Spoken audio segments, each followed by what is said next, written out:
So I go to another aspect of how, and because you are right now looking at the residential zone, I want you to address the dichotomy here. One is, on one side, if you make large housing projects for 40,000 people, and perhaps there is a risk of running into the model of, say, Soviet era construction, block, block, block, block, block, repetition. On the other hand, if you want to have freedom, forms, things like that, and I appreciate Kalpana because it's not a Lego block kind of it. Individually, if you look at it, it's all different compared to its neighbor. How do you then if you allow that freedom, suddenly it becomes a ego of a architect. It becomes a signature, and thus arrived various communities. I don't know if it's a demarcation of architect's ego or really a community demarcation.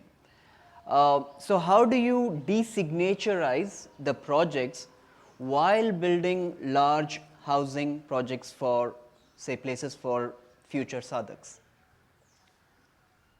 Yeah, Manu also wants to answer.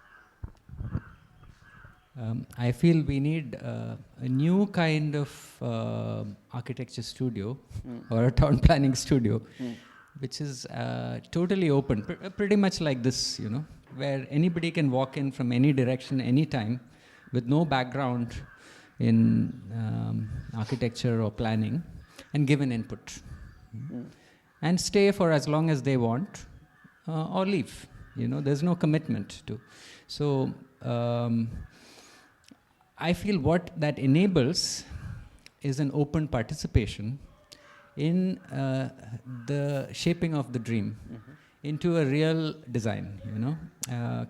Unfortunately, we architects are bogged down by years and years of Western conditioning, which actually, if you read an article by Sri Aurobindo on Indian architecture, that is actually a bane that architects must be aware of, and that we need to go beyond the quality of analysis to the quality of synthesis, where you can try to soak in a meditative state what you see, and not when you look at a temple, you cannot appreciate the beauty unless you do that. This is his point in that article. And most Western critics would look at an Indian temple and say this doesn't make sense. So, point I'm trying to make is, if we have to break to the era of new forms and new consciousness, then we need new forms in our ways of working also. Right. So the way we open up, the way we include, the way we allow participation, not just offline but online also. That this can happen even online. The open call or open studio. So if we are able to do that as professionals, include inputs from not just fellow professionals, like in a peer review, which we just experienced. So I am just coming from that sort of clouds of the peer review. We need to come to a much more refreshing state. I found this in the Sept studio, where they have a double height studio, the mezzanine. You can go and sleep in the corner if you want. You can. Mr. Doshi designed it with a great sense of intuitive freedom. People in all states of wakefulness or sleepfulness can contribute to the design and criticism. So we need something like that. That would be, I would say, the first tool with which, like for instance, yesterday Neil was saying, look, I worked six months here, and look at the amount of drawings. I can do much more if I was in Pondy in my office.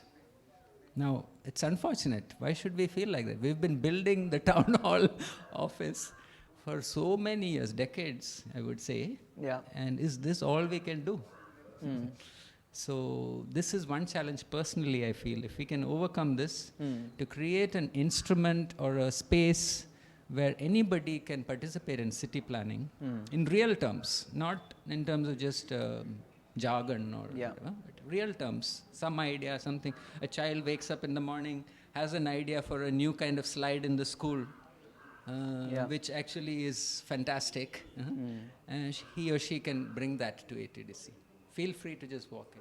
So you need a new paradigm to capture, to harness Capture those and ideas. bring it to real designs. Yeah. You know, bring the diversity of innovation, Yeah. of new forms, and the levels of consciousness that we all can tap in. Yeah. The entire city, not just the few architects Right, that are absolutely. doing or trying to do desperately in Yeah. a bid to try to capture whatever is left, because all of what we see of the dream is declining.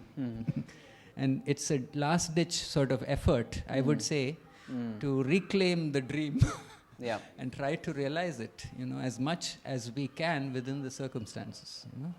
Okay. So why should it be like this? Why can't we wake up to another form of working altogether?